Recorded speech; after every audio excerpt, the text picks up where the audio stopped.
हर मंगल और जुमेरात को इमरान खान की मुलाकात का दिन होता है।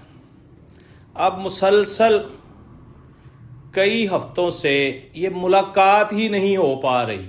नाज़रीन, एक बात यहाँ करना बड़ा ज़रूरी है।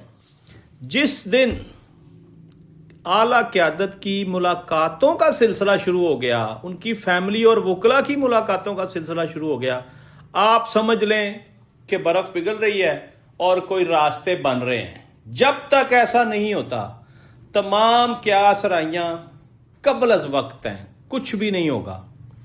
और रिहाई के लिए जो किरदार अदा कर सकते हैं वो ये बड़े बड़े जो हैं ना, इसमें आप इनको लेके आए मौलाना फजल रहमान साहब को, महमूद खान अचकज़ई साहब को, और सुन्नी इत्तेहाद के जो करता धरता हैं वो आए। इस तरह उलमा जो है ना, वो अपना एक किरदार अदा कर सकते हैं।